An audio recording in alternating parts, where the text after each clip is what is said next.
kerangka teori, kerangka konsep, variabel, hipotesis, dan definisi operasional ya. Ada lima sub CPMK yang harus kita bahas pada pagi hari ini. Saya mulai pertama dengan kerangka teori. Ya, ini kerangka teori. Apa itu kerangka teori? Kerangka teori penelitian adalah landasan konseptual yang menjelaskan dan mendukung arah penelitian yang akan dilakukan. Dan kerangka ini menggambarkan bagaimana teori-teori yang relevan dihubungkan dengan variabel yang akan diteliti. Ya, kerangka teori juga menunjukkan hubungan antar konsep yang menjadi dasar dari hipotesis atau rumusan masalah penelitian. Kita sudah bicara tentang masalah penelitian ya di awal. Ya, bahwa masih ingat pelajaran falsafah dan teori keperawatan ya, yang bisa kita teliti adalah konsep-konsep di dalam suatu teori. Jadi yang bisa kita teliti itu bukan teorinya, tetapi konsep-konsep di dalam suatu teori. Ya, nah, konsep dasar dari kerangka teori penelitian yang efektif, yang pertama itu adalah eh, pengertian secara umum ya bahwa kerangka teori ini merupakan struktur yang menyusun pemikiran serta konsep dalam penelitian, membimbing peneliti dalam menjelaskan fenomena yang akan diteliti. Kemudian fungsi utama dari kerangka teori pada penelitian sosial, penelitian keperawatan termasuk penelitian sosial terapan ya. Nah, kerangka teori ini berfungsi untuk memberikan arah dan fokus dalam penelitian sosial, membantu peneliti mengidentifikasi variabel penting yang harus dianalisis. Sementara itu, apa sih peran peneliti dalam menyusun kerangka teori? Yang pertama, seorang peneliti itu harus mampu mengintegrasikan berbagai teori, atau yang sering saya sebut di pertemuan-pertemuan mata kuliah lain adalah blended teori. Ya, mengintegrasikan atau blended teori. Teori yang seperti apa? Tentunya teori yang relevan agar kerangka teori yang disusun ini mencakup berbagai perspektif dan pendekatan khususnya berkaitan dengan variabel yang akan diteliti. Ya. Nah, kemudian dikatakan juga bahwa ada keterkaitan antara kerangka teori dengan metode penelitian. Ya, kerangka teori yang baik ini akan mempengaruhi pemilihan metode penelitian.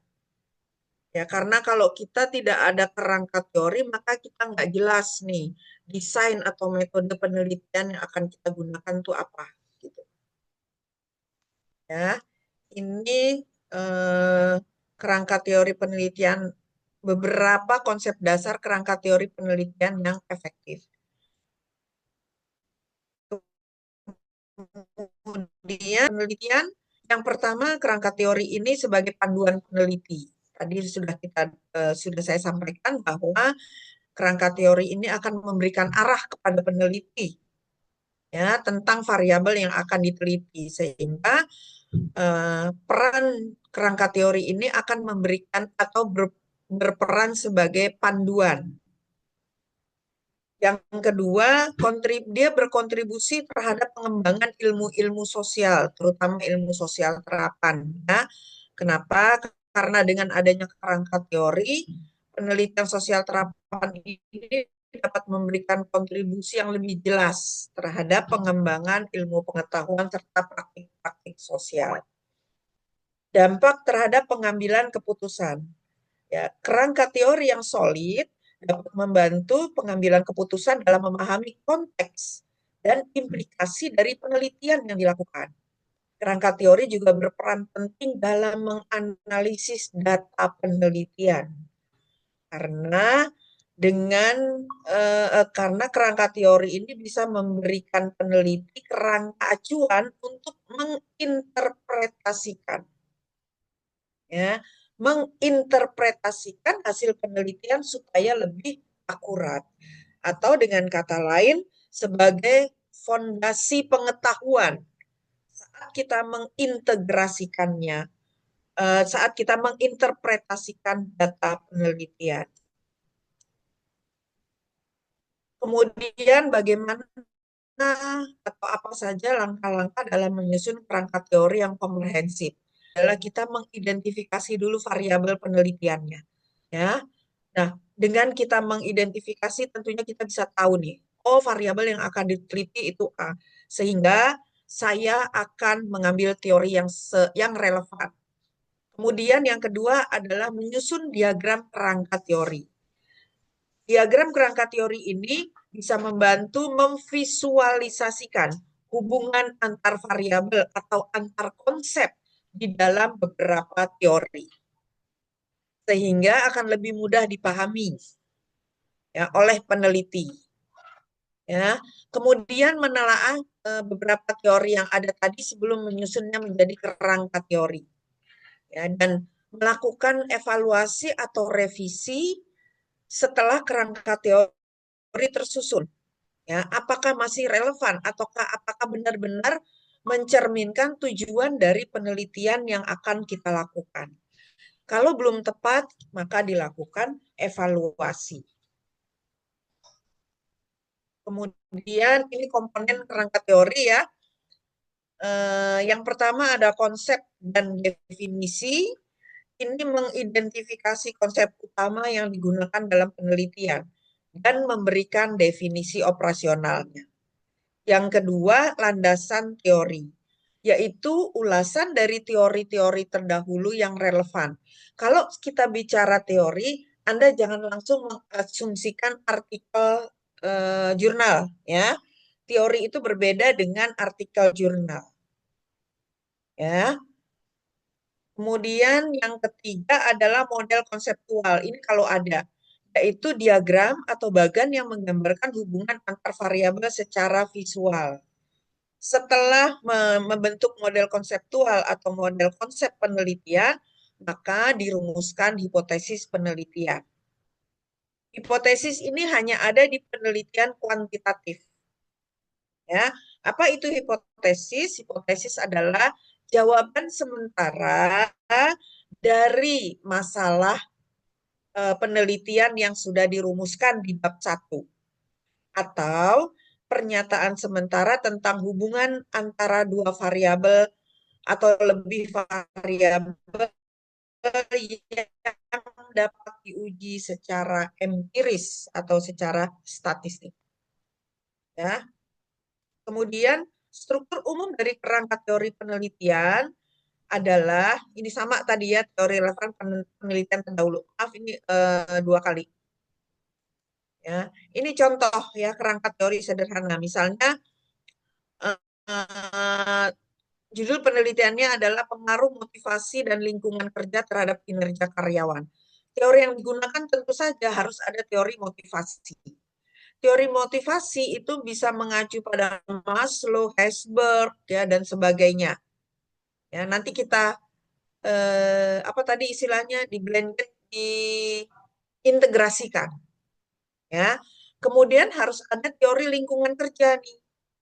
Ya, teori tentang faktor fisik, psikologis lingkungan yang mempengaruhi kenyamanan dan produktivitas. Kemudian ada juga teori tentang kinerja. Ya, bisa dari Robbins ya mengenai dimensi kerja individu dalam organisasi. Dan yang keempat harus ada hubungan nih antar variabel atau antar konsep dari 3 teori ini. Hubungan antar konsep. Kan teori motivasi ada konsep-konsepnya. Menurut Maslow ada konsep-konsepnya. Menurut Herzberg, teori motivasi ada konsep-konsepnya.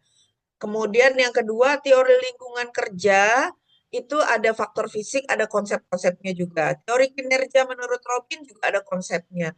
Mana saja konsep-konsep yang berhubungan, itulah kerangka teori. Ya, Bu, apakah semua konsep yang berhubungan diteliti? Tidak, tergantung dari judul penelitiannya. Kalau hanya beberapa konsep yang diteliti dihubungkan, itu menjadi kerangka konsep penelitian.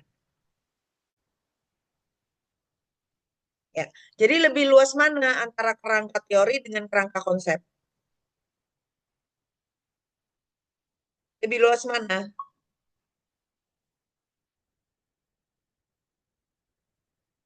Kerangka teori. Hmm? Kerangka teori, ya. Kerangka konsep itu sintesa dari kerangka teori, ya. Ini contoh kedua ya. Judul penelitiannya adalah pengaruh gaya kepemimpinan transformasional terhadap kinerja karyawan dengan kepuasan kerja sebagai variabel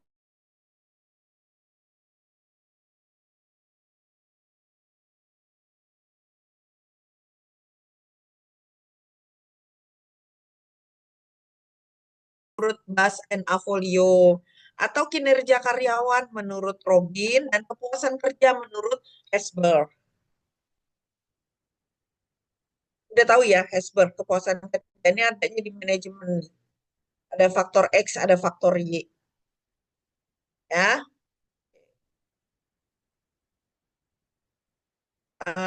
ini teori-teori yang bisa digunakan dari penelitian tadi ya. Penelitian sebelumnya misalnya studi A menunjukkan kepemimpinan transformasional meningkatkan kepuasan kerja. Ini eh, penelitian-penelitian yang menunjang penelitian yang akan kita lakukan, gitu ya. Nah, ini kira-kira seperti ini model visualnya, sebagai variabel mediasi di tengah, ya, dan akan mempengaruhi kerangka visual atau kerangka konsep penelitiannya, maka kita sudah bisa tahu nih analisisnya akan menggunakan apa, ya, yaitu kita akan menggunakan jalur eh, atau pathway, jalur path. Jadi, adakah hubungan antara gaya kepemimpinan dengan kepuasan kerja? Adakah hubungan antara kepuasan kerja dengan kinerja karyawan? Atau apakah gaya kepemimpinan langsung mempengaruhi kinerja karyawan? Itu analisisnya nanti. Ya, dengan kerangka konsep seperti ini kita sudah tahu bahwa analisis atau apa namanya, uji statistik yang akan digunakan kita sudah bisa tahu. Ya, itu sebabnya kenapa kita harus membuat kerangka konsep. Ya, ini kerangka teori definisinya ini juga masih bedanya kerangka teori dengan kerangka konsep ya. Kerangka teori itu disusun berdasarkan pernyataan-pernyataan yang berasal dari teori yang ada.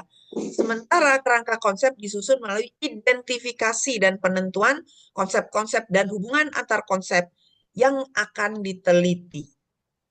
Kalau kerangka teori ini masih semua konsep yang berhubungan dalam satu atau lebih teori, maka kerangka konsep ini adalah hubungan antar konsep yang akan diteliti.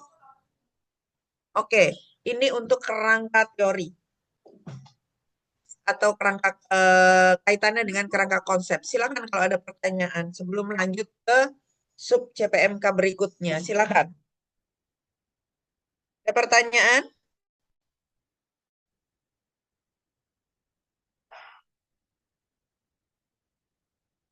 Ibu izin bertanya. Iya, Ibu silakan. berarti kalau kerangka Silakan. teori itu berarti sama dengan judul penelitian yang akan kita teliti gitu ya Bu, simpelnya.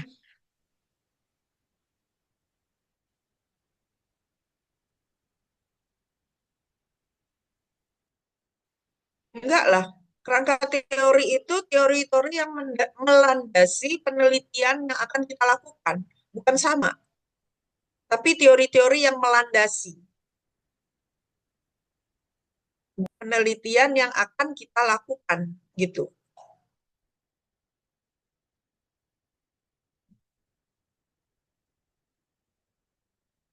Paham? Maksudnya ngerti nggak?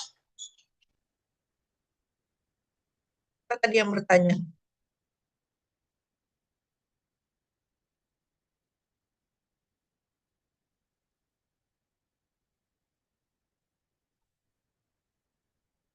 Jadi kerangka teori itu adalah integrasi atau gabungan dari beberapa teori yang akan yang melandasi penelitian kita. Gitu. Jadi blended teori.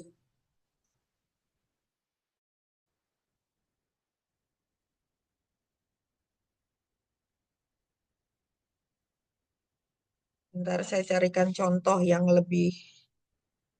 Hmm,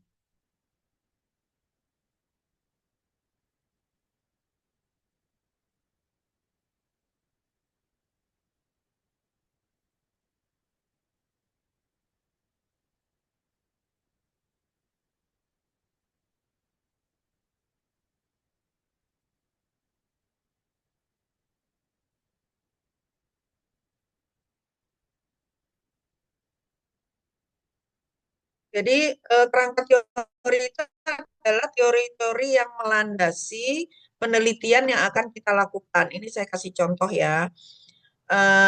Ini judul penelitiannya adalah pengaruh modified chronicle model terhadap kualitas hidup anak ya. Teori yang saya gunakan itu ada eh, tiga teori. Yang pertama itu teori tentang empat ya, teori tentang tumbuh kembang anak. Yang kedua teori tentang HARCOL, Health Quality of Life.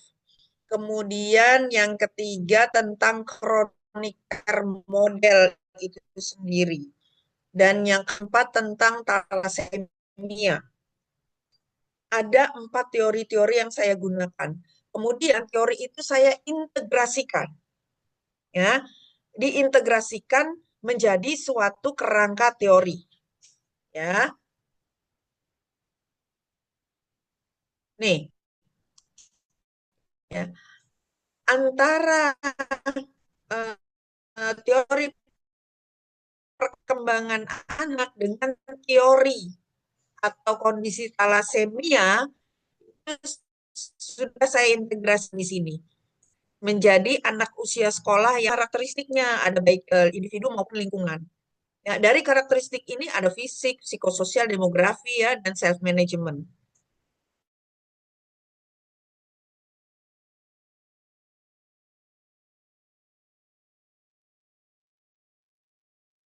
Hilang ya saya ya, kenapa ya? Apa Zoom-nya yang habis? Izin menjawab, Zoom-nya tidak ada limitnya, Ibu. Nggak ada limitnya, oke. Ya, nah ini sudah hasil integrasi dari teori perkembangan dan teori talasemia. Ya, nah dari fisik apa saja sih? Ada jantung, ukuran limpa, hepar dan sebagainya. Ya, kemudian ada demografi, ada dari psikososial apa? Pendidikan, olahraga, self image ya, isolasi sosial, nah lingkungan, keluarga dan pelayanan kesehatan. Kemudian ini digabungkan menjadi faktor biologis. Ya. Nah, faktor biologis ini konsepnya adalah status fungsional. Ya, dari mana ini status fungsional? Ini dari teori Harkol, Health Related Quality of Life. Ya, ini ngambil dari konsepnya Health Related Quality of Life. Ini juga, ya. Nah, ujung-ujungnya menjadi kualitas hidup. Kualitas hidup anak itu fisik dan sebagainya. Di satu sisi ada teori yang namanya chronic care model. Ya, chronicle model itu komponennya ada atau konsepnya ada satu, dua, tiga, empat, lima, enam. Ya, semuanya ini saya ambil konsep ini menjadi variabel yang akan diteliti.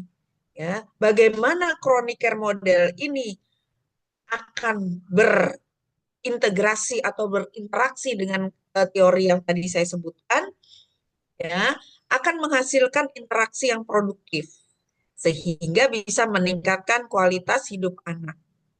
Ini kerangka teori. Ya, ini contoh. Dari empat teori, saya integrasikan atau saya blend ya, menjadi kerangka teori. Gitu ya, ini kerangka teori. Oke, sampai di sini ada yang masih bingung, silakan.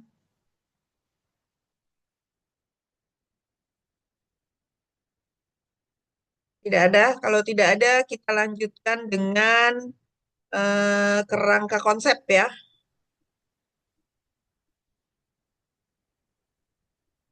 Setelah kerangka teori, maka Anda diminta menyusun kerangka konsep.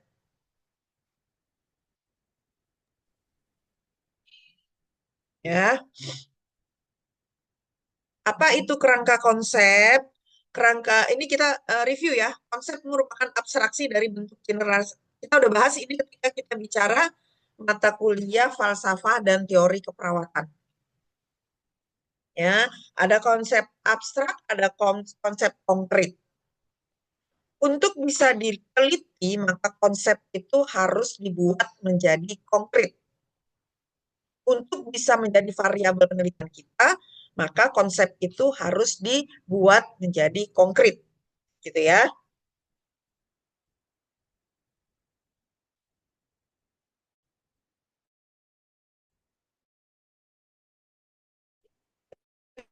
Ini contoh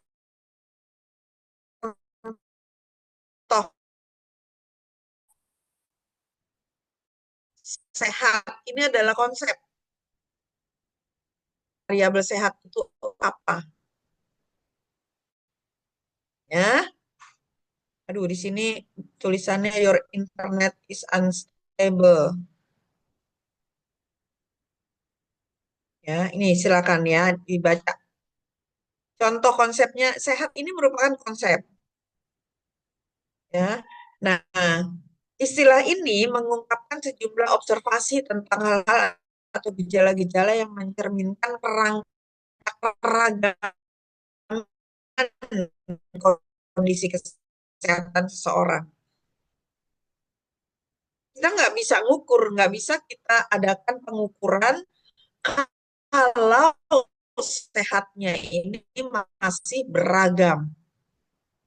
Nah, untuk bisa mengetahui yang dimaksud sehat atau dibuat menjadi konkret, karena di sini masih abstrak. Ya, nah contohnya tekanan darah, jinud nadi, HB ini merupakan sub-variabel yang bisa mengindikasikan atau membatasi sehat yang dimaksud oleh peneliti.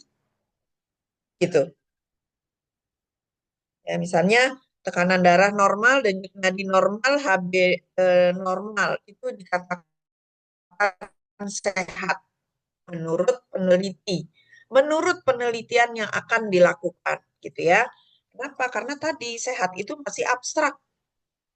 Dibuat konkret, dibuat batas-batasannya menjadi sebuah konsep yang konkret.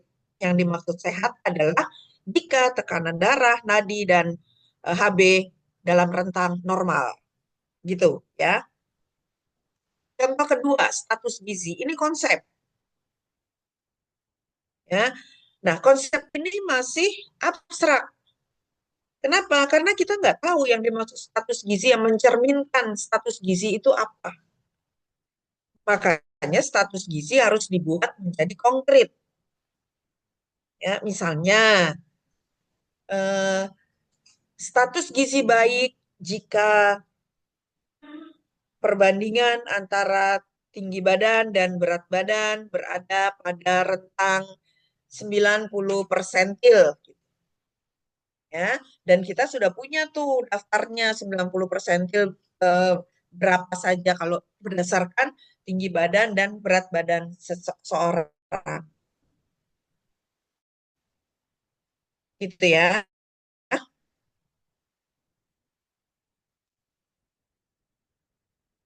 Nah, ini ya, ini penjelasannya. Oke, ini untuk eh, kerangka konsep. Tapi kita masih bicara dulu konsepnya. Nah, pada kerangka hubungan antara konsep-konsep yang ingin diamati atau diukur melalui penelitian yang akan dilakukan. Ini contoh ya. Contoh ini adalah kerangka konsep penelitian. Beberapa faktor yang berhubungan dengan perilaku pemberian ASI. udah bisa diprediksi nih nanti analisis statistiknya akan menggunakan apa. Kalau misalnya faktor predisposisinya pendidikan, pendidikan sudah pasti datanya itu data kategori. Ya, dengan perilaku, misalnya perilakunya ini perilaku bukan kategorik, yaitu numerik, maka pendidikan dihubungkan dengan perilaku karena ini kategorik, ini numerik, maka ujinya menjadi uji bila dua min, misalnya uji T. Ya, kalau misalnya lebih dari dua kategori, uji ANOVA gitu. Ya, nah pengetahuan, kalau misalnya pengetahuan ini datanya numerik, perilaku datanya numerik, maka numerik dengan numerik diujinya dengan uji R atau uji korelasi gitu. Ya, untuk bivariatnya. Ini dari kerangka konsep ini peneliti sudah bisa memprediksi nih nanti akan menggunakan analisis statistik apa. Itulah pentingnya kerangka konsep penelitian. Ya, eh, kira-kira kalau kerangka konsepnya seperti ini, kerangka teori yang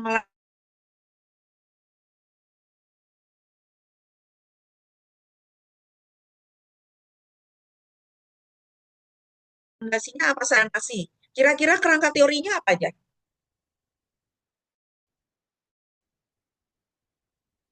Ada yang punya pendapat? Sekarang saya balik.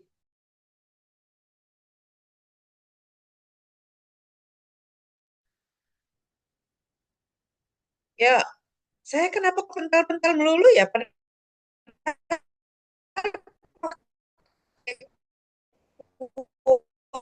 loh saya.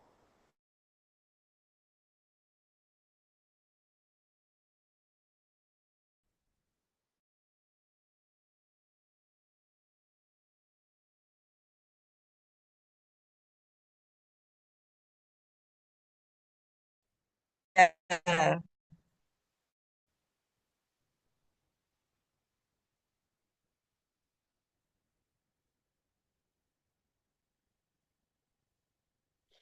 yuk.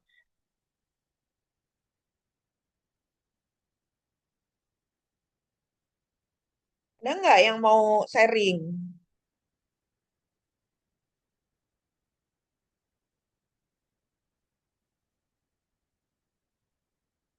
Izin Ibu untuk uh, apa kerangka teori dari pemberian ASI.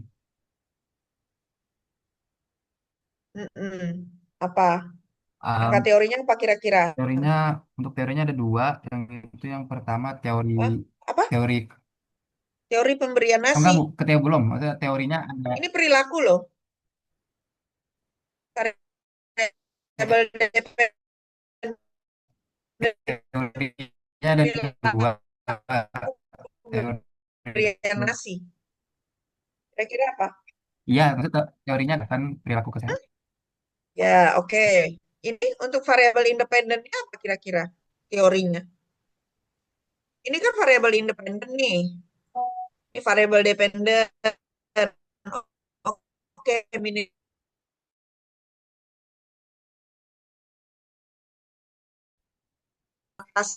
gitu ya.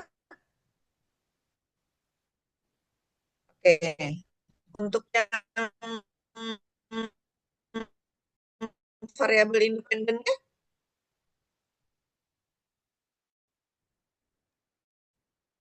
Variabel independennya pengetahuan Ibu tentang ASI. nih banyak nih.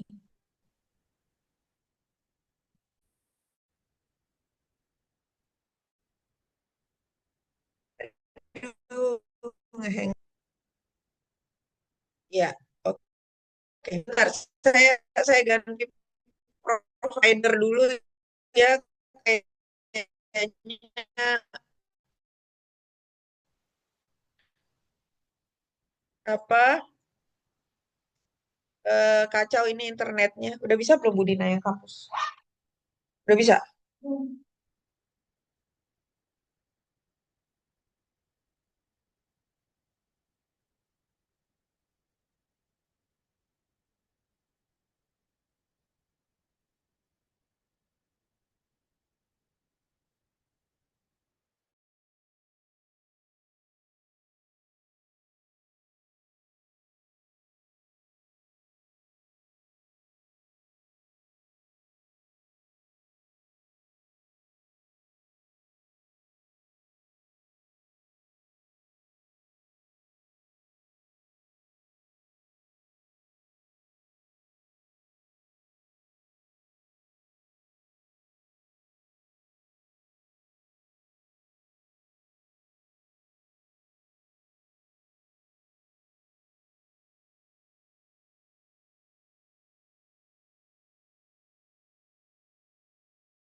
Kacau ya.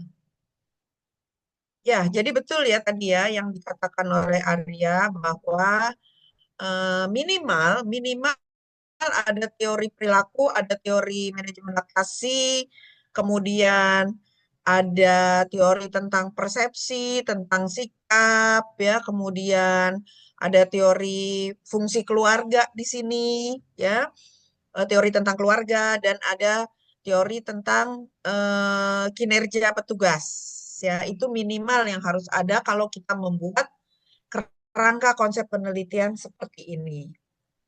Ya, kemudian yang berikutnya nih ya, bahwa harus ada teori-teori ini minimal.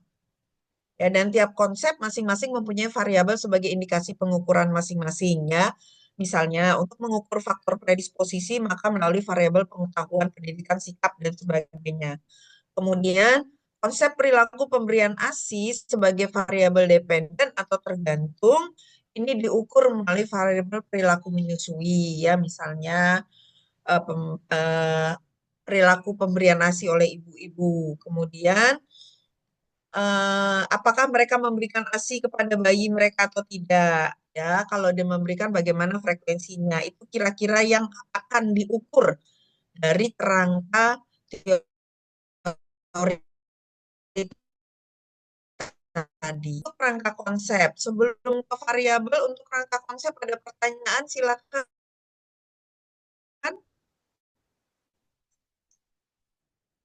Sebelum ke variabel, silakan konsep. Jadi kita sudah bahas kerangka teori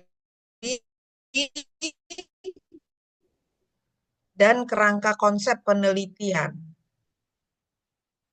Aduh, unstable. Kalau saya buka video pasti unstable. Yuk, silakan kalau ada pertanyaan.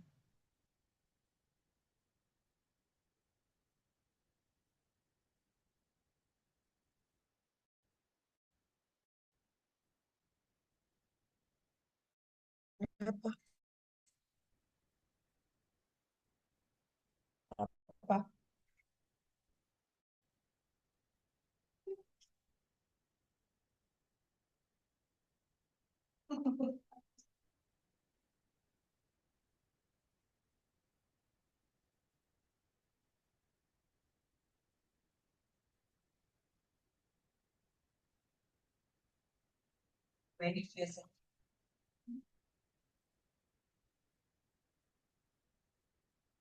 Nggak ada ya? Nggak ada pertanyaan? Clear atau masih berproses internalisasi? Oke, nggak apa-apa. Saya lanjut dulu ya. Yang berikutnya adalah variabel penelitian. Ya, variabel, kenapa ada ininya ya? Oke, variabel mengandung pengertian ukuran atau ciri yang dimiliki oleh anggota-anggota suatu kelompok yang berbeda dengan yang dimiliki oleh kelompok yang lain. Ya, itu variabel. Ada definisi lain mengatakan bahwa variabel ini adalah sesuatu yang digunakan sebagai ciri, sifat, atau ukuran yang dimiliki atau didapatkan oleh suatu penelitian tentang suatu konsep, ya, misalnya umur, jenis kelamin, pendidikan, status perkawinan, pekerjaan, pengetahuan, pendapatan, ya, penyakit yang sedang diderita, dan sebagainya. Ya, ini pengertian variabel. Nah, variabel ini harus dilakukan pengukuran. Ya, berdasarkan kriterianya, variabel dikelompokkan menjadi 4 kelas atau kualitas data. Ya, pengelompokan ini menjadi 4 tadi. Kalau kita lebih mudahnya, kita menyingkatnya menjadi NOIR. Ya, nominal, ordinal, interval, dan rasio. Nominal dan ordinal ini datanya adalah bersifat kategorik. Sementara interval dan rasio datanya numerik. Jadi semakin ke bawah ini kualitas datanya semakin baik.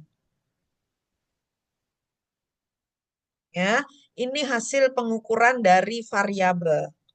Apa itu variabel? tadi variabel adalah ukuran atau ciri-ciri yang dimiliki oleh anggota kelompok. Misalnya tadi sehat, ya, atau perilaku menyusui yang baru aja kita bahas.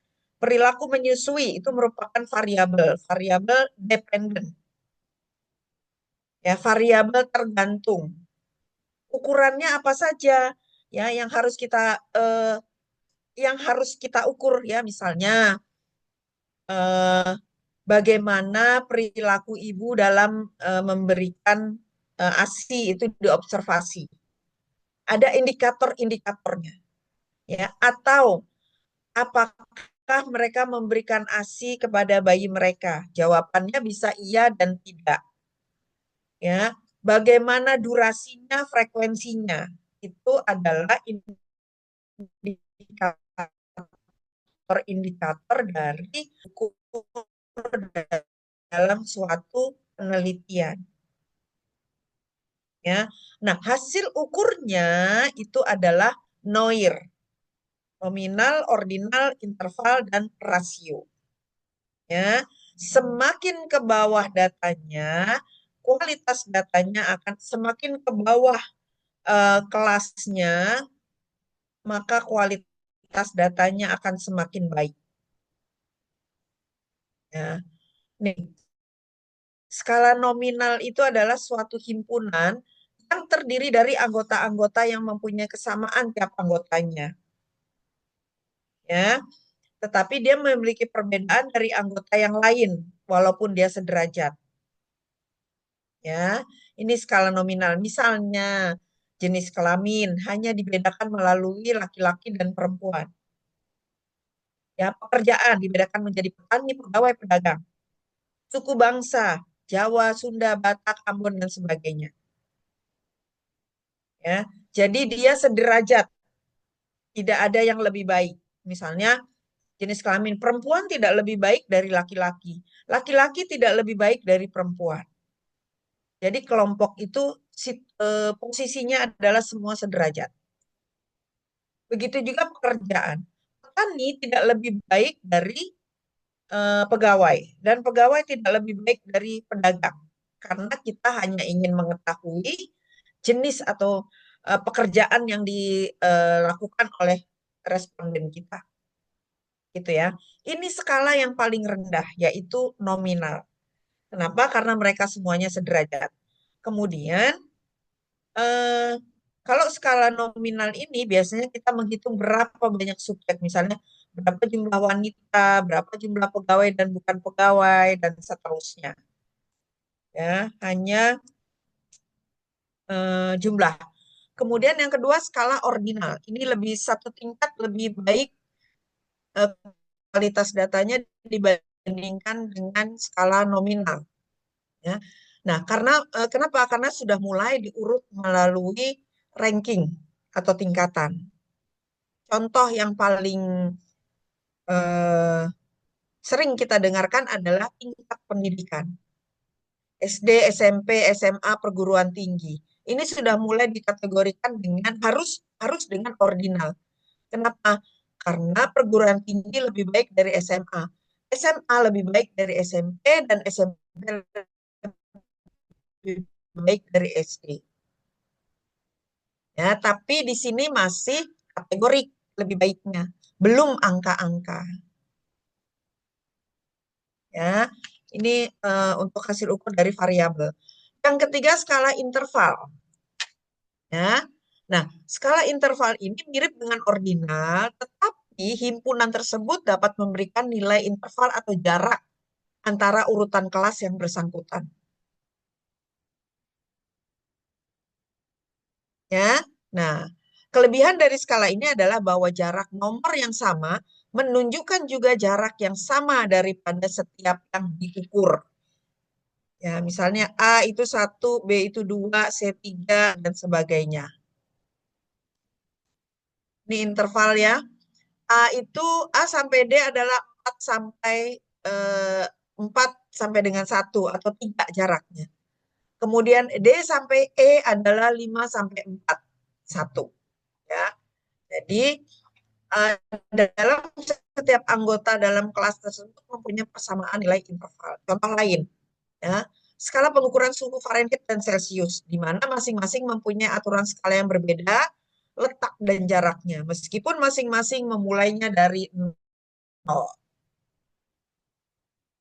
Ya,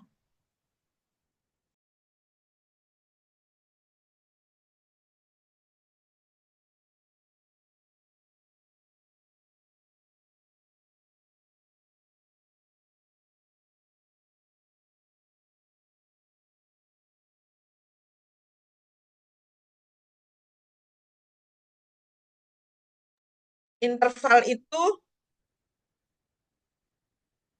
memiliki jarak yang sama.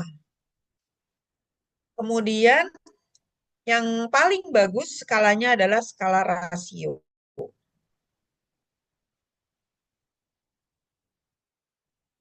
Ya.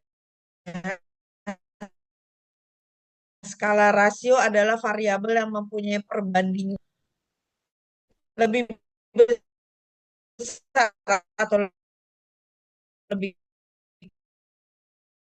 kecil.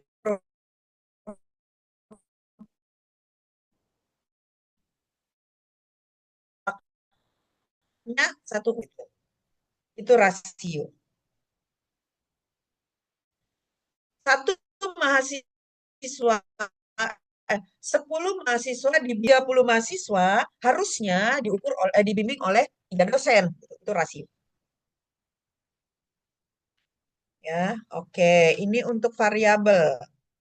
Silakan kalau ada pertanyaan. Jadi variabel itu terdiri dari variabel independen dan variabel dependen. Variabel independen itu adalah variabel yang mempengaruhi, dan variabel dependen adalah variabel yang dipengaruhi. Ya. Oke, selanjutnya hipotesis. Udah jam.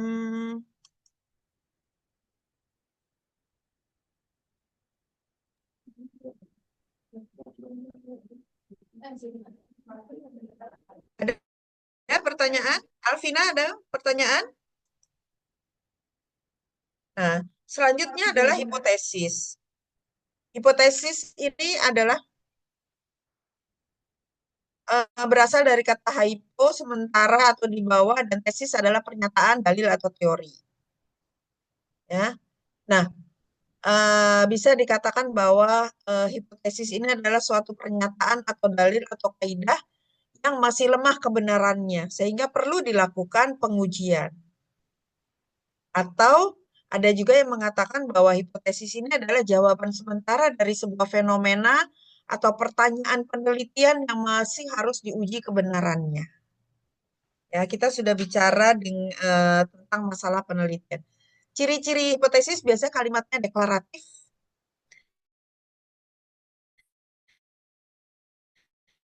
ya,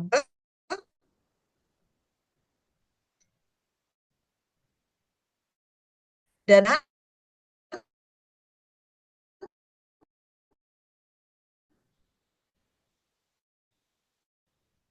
empiris atau dapat diuji. Nah, ada jenisnya, yaitu hipotesis satu arah, direction. Hipotesa nol adalah tidak ada perbedaan antara variabel yang diprediksi ke arah yang berlawanan. Sementara hipotesa pada sebuah hipotesis satu arah akan menyatakan prediksi satu arah antar kelompok atau variabel. Ya. Kenapa kita harus menunjukkan satu arah atau dua arah? Ya, akan berkaitan dengan nanti ketika Anda menghitung besar sampel.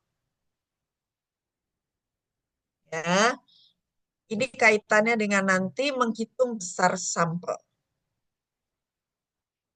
Ya, nih contohnya ya, pernyataannya harus deskriptif ya. Hipotesis deskriptif, contohnya, perencanaan anggaran tahun Puskesmas tidak dapat dilakukan dalam waktu 6 bulan. Ini berkaitan dengan rumusan masalah penelitian. Masih ingat masalahnya deskriptif, masalahnya komparatif, masalahnya asosiatif, ya. Maka rumusan hipotesisnya juga harus menunjukkan, harus sesuai dengan rumusan masalah penelitian. Yang komparatif. Ya, kemarin gimana masalah penelitian yang komparatif? Ya, membandingkan Ibu. Iya, contohnya gimana?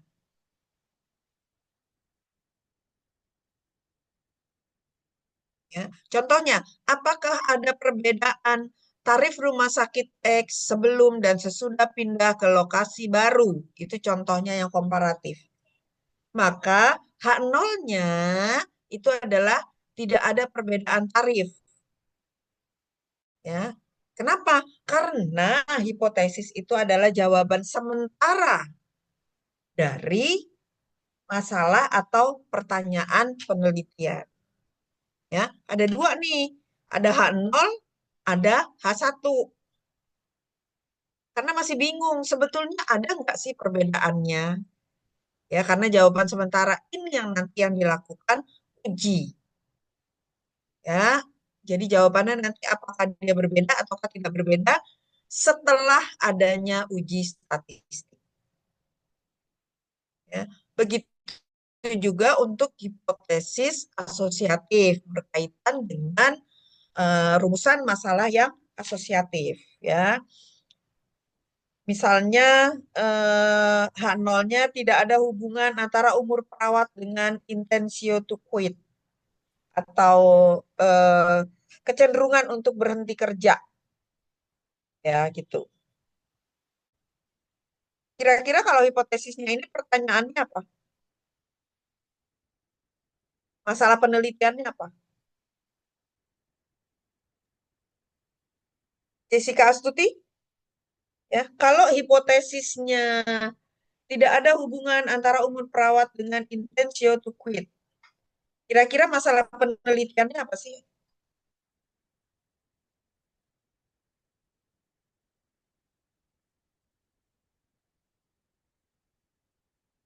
Kira-kira apa Jessica? Kita kemarin udah bicara ya masalah penelitian.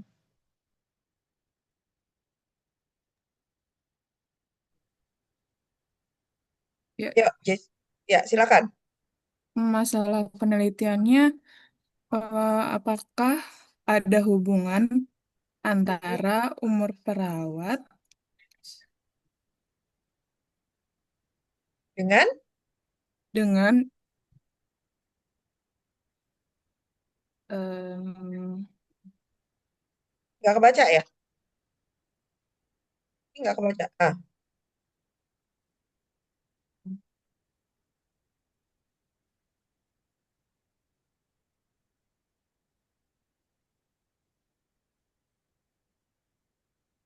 yuk Jessica.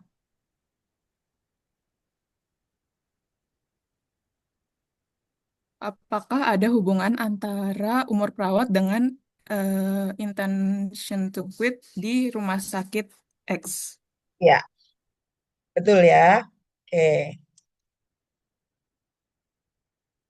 Nah, pengujian dua arah adalah pengujian terhadap sebuah hipotesis yang tidak menentukan arah. Hipotesis tersebut harus diuji dengan pengujian dua arah. Sedangkan hipotesis yang berbunyi lama berdiri rumah sakit berpengaruh positif terhadap kualitas pelayanan medis. Ini diuji dengan satu arah. Kenapa? Karena kita yakin ya bahwa lama berdiri ini berpengaruh. Ya, kalau dua arah kira-kira menjadi gimana? Ini satu arah nih. Kalau dua arah, kira-kira hipotesisnya menjadi seperti apa rumusannya?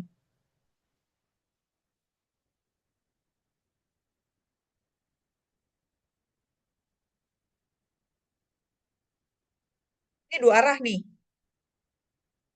Yang ini satu arah. Kalau ini kita mau bikin dua arah, kira-kira menjadi seperti apa rumusan hipotesisnya?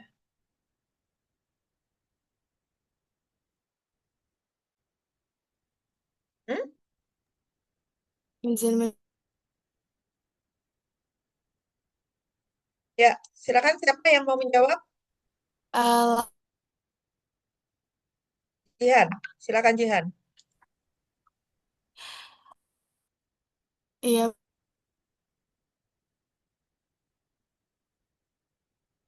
Ayo, silakan. Nggak apa-apa salah. Nanti kita perbaiki kalau salah.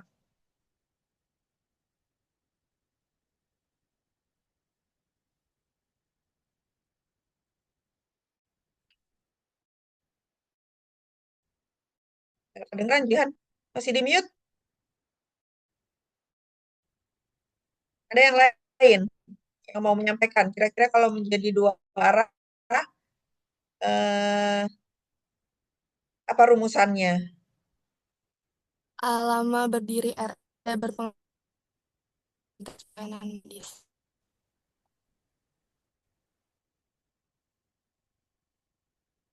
Mm-mm.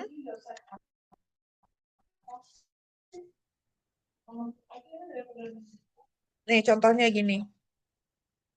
Kalau dua arah harus ada H0, harus ada H1.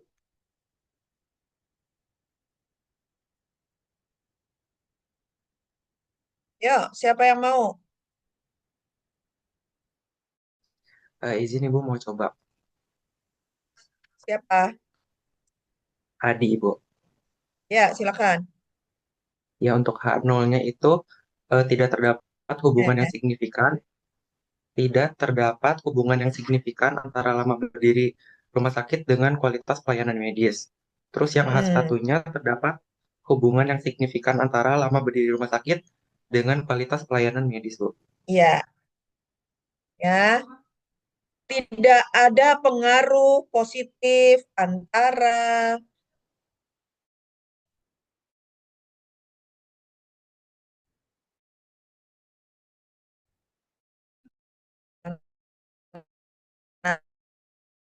medis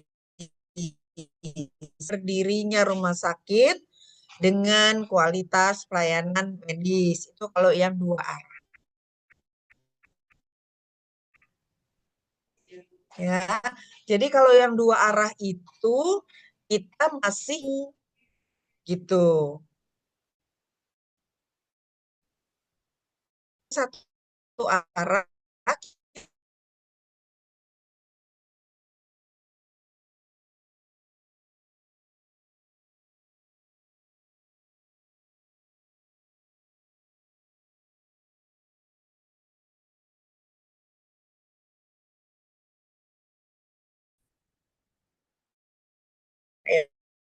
Henry. Ya, oke. Yang dua arah itu akan menghasilkan penghitungan sampel yang lebih besar dibandingkan dengan yang satu arah. Nanti sampel digunakan dengan software.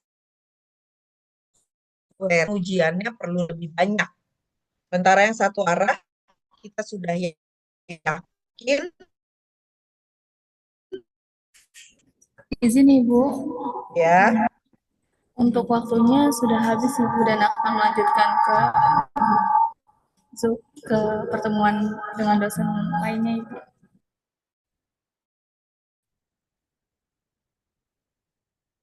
Ya, ya Devi, putus-putus. Ibu, mohon maaf sebelumnya, kami dari kelas A dan B ada jadwal lagi Bu di jam 9.40 dengan Ibu Pus Bu. Dengan Ibu? Bu Puspita Ibu. Oh gitu, mata kuliah lain ya?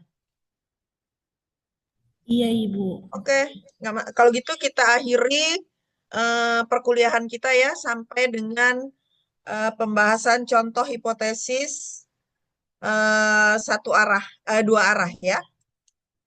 Oke, nanti kita ketemu lagi, kita cari waktunya ya. Kita lanjut dengan langkah-langkah penyusunan hipotesis dan definisi operasional. Ya,